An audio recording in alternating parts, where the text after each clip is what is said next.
the ninth and the second You weren't round. saying like that was a real threat. You didn't. I feel like I could have asked you if you wanted to join in, and you might have been able to. You might have joined in. Had you not just done it the day before, maybe you would have joined in.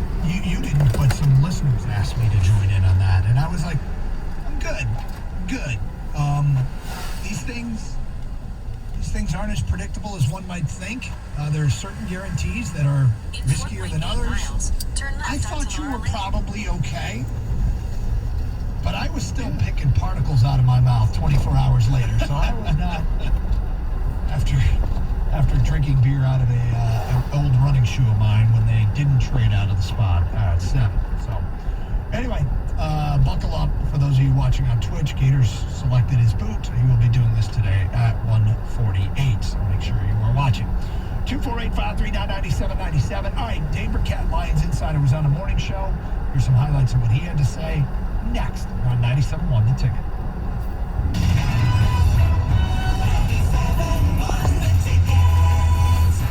It's fun to get a little extra. You're getting a bonus.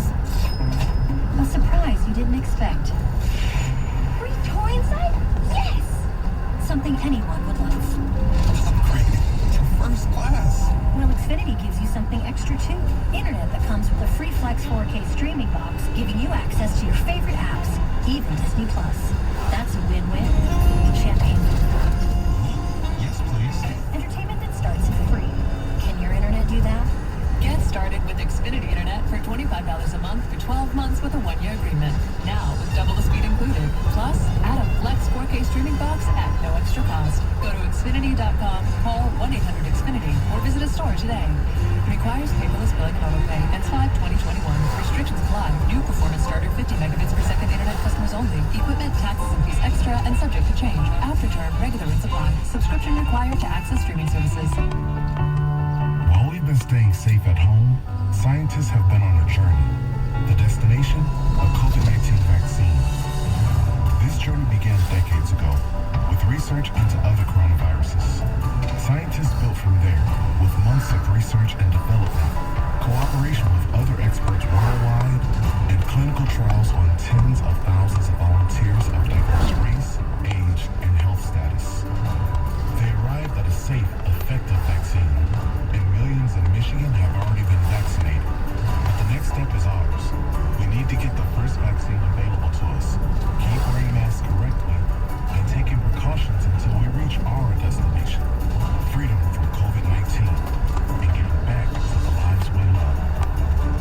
Discover the facts for yourself at michigan.gov/COVID vaccine. A message from the Michigan Department of Health and Human Services. Help Mother Waddles to help those in need by donating your car. Your car donation to Mother Waddles will provide food and shelter to the poorest of the poor. Call Mother Waddles today and change a life. Call 313-WADDLES. Parents, do you want to save your child's life? 97.1 The Ticket Student Heart Check can help. Make the time to have your child checked. Contact the Ernst Cardiovascular Center at Beaumont Hospital in Royal Oak. Learn more at 971theticket.com. WXYT FM and WXYT HD1 Detroit. An Odyssey station. Sports headlines. All day, every day. From the Sold by Mike C Sports Desk. This is 97.1 The Ticket. This update is brought to you by Super Car Wash. The final 2 weeks of the regular season begins tonight for the Pistons as they look to make the Orlando Magic disappear at Little Caesars Arena. We'll have the game starting at 6:35. The struggling Tigers getting a much-needed day off today as they get set to open up a 3-game midweek series tomorrow night at Fenway Park against the Boston Red Sox. The Tigers have dropped their last 5 in a row, 9 of the last 10 in a variety of different ways. That doesn't make those losses any easier to accept. That's according to manager A.J. Hinch. You know, losing the way we're losing is bad anyway. Doesn't make it worse or better or easier or harder. Like, at the end of the day, you either won or you lost. And we've lost a lot. So I think how we've gotten there is no better way than the other. According to a story from ESPN's Courtney Cronin, Minnesota Vikings officials were eyeing a move up in the first round of the NFL draft last week to draft Ohio State's Justin Fields as the heir apparent, current starter Kirk Cousins, who will earn a total of $56 million over over the next 2 seasons. After Fields was taken by the Chicago Bears, Vikings will draft Texas A&M's Kellen Mond in round 2 to serve in that heir apparent role. Meanwhile, this will be an important day for some in the NFL as team officials will need to decide by 4 p.m. this afternoon if they'll pick up the fifth-year options on players that were drafted back in 2018. So far, 3 players have had their options accepted today. Buffalo Bills pick up the fifth-year options on quarterback Josh Allen and linebacker Tremaine Edmonds, while the Atlanta Falcons have picked up the option on wide receiver Calvin Ridley. From the Ticket Update Desk, I'm Tony Ortiz. For more, stay tuned to 97.1 The Ticket and Odyssey.com. Live from the Jamie Samuelson Studio, Karsh and Anderson on 97.1 The Ticket. All right, great to be with you here on a Monday in Detroit following the NFL draft. Champ and Chump, those votes are piling up. You got the draft to look back on. I thought it was interesting in that report, Gator. Do you hear that the Vikings were looking to trade up to get Justin Fields, which means 2 of the 4 teams in this division clearly coveted Justin Fields. One that traded up and got him, the Chicago Bears, and one that attempted to in the Minnesota Vikings. Means 2 of the 4 teams evaluated him as pretty good. And he was on the board for the Lions. And the Lions said no. We asked the question, is there a player in this draft that you wish they would have taken blank instead of blank? The player that you're on Rue watch for. They will rue the day they didn't take this guy. And the most common name has been Justin Fields. A lot of Jeremiah Owusu-Koramoah as well, but a lot of Justin Fields. And it's probably magnified by the fact that the Lions potentially will face him twice a year starting soon. Now, we have Michael Lombardi sound from last week, the old NFL GM, that doesn't think there's great things ahead for Justin Fields. It's one man's opinion, but we'll see. We shall see. Well, I certainly like Justin Fields, but I like Penei Sewell too. And I like the idea of just giving any quarterback an opportunity to succeed because you've got a good offensive line. And it looks like the Lions might have the makings of a great offensive line. So, in the interim, you've got Jared Goff. Give him a chance, see what he's going to do, because he did take a team to the Super Bowl that lost, but he was the quarterback of that team, and it was a very talented team, and he was talented too. Yeah. I mean, the thing about it is, Justin Fields can be a great player, and the Lions can also build a winner.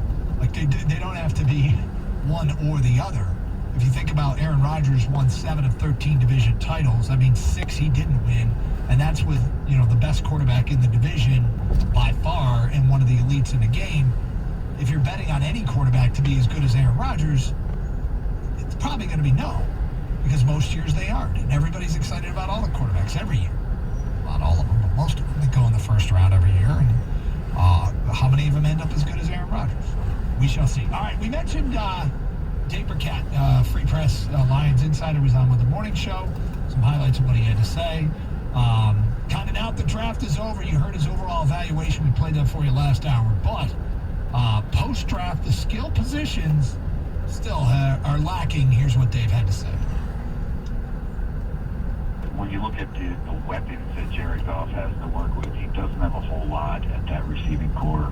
But I think we're going to see a lot of T.J. Hockenson, a lot of DeAndre Swift. We'll probably see these running backs get a whole bunch of carries as they try to help out their defense too. So, frankly, no one expects the Lions to win 12 games this year. So, not having a number 1 receiver right now it's not like it's going to set this team back and keep them out of the playoffs. That's not going to be the thing.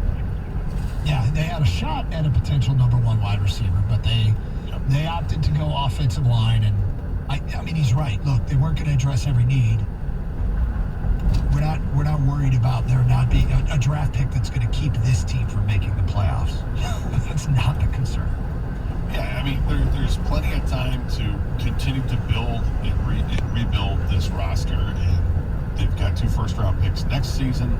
The way it stands right now, they've got an off-season to look forward to with free agency. I mean, there are ways to plug those holes and do it long-term. I mean, not every free agent you're going to sign is going to be a 1-year contract. I imagine that moving forward, they're going to look at guys more long-term. But I like the foundation pieces they put in here. Building the lines, the offensive line, defensive line. Okay. Now, do I want Owusu-Koramoah? Yeah, I did. And I still would have liked to have him, but I get it. Teams fall in love with players, and the Lions clearly fell in love with Bruce Organ at the defensive line. All right, here's more on the wide receivers. Yeah, they did take a draft pick in Amon-Ra St. Brown. There was the 3 undrafted free agents. Can any of these guys come in and help? Here's what Dave Burkett said. It's a tough position to transition to because there's so many nuances with the routes and you know, some of the things that you have to do in an NFL offense it's tough for some of these guys coming from college to grab. But you know, I think the Lions not going to make this out to be like all of a sudden, you know, they have all their answers in the receiving core. But I do like Amon-Ra St. Brown and maybe in some of these undrafted guys that have some guys that can help them down the road. So there you go, and we'll just see. I mean, you and I have been talking about this is the long game. This isn't the short game. This is the long game. This is the 30,000-foot view. This is a 2 to 3 draft process as it stands anyway. It's so hard to accept, though, because all of our teams suck right now. I mean, it's the Pistons have the 2nd worst record in the NBA. The Tigers have the worst record in baseball. The Red Wings are, you know, like 6th or 7th worst record in the National Hockey League, maybe worse than that when you factor in just the point percentage that they have with the other teams that haven't played as many games. It's a remarkably bad time in Detroit sports history, and it's been this way for a couple of years, and we're tired of it. We want to see one of these teams take the mantle and be better. And the Lions have the opportunity to do it the fastest because you can do it the fastest in the 4 major sports. The NFL is the way you can do it. I mean, you can turn around and be the worst team in the league, and 2 years later, you could be competing for a division championship and maybe even a Super Bowl. But the other leagues, it takes a long time. So we're banking on the Lions doing it right, and I like what they've done so far. Destination is on your left. Give them a little bit more time. Another full season, off season, and I'll feel better about it going into the 2022 season. All right, coming up more from Dave Burkett.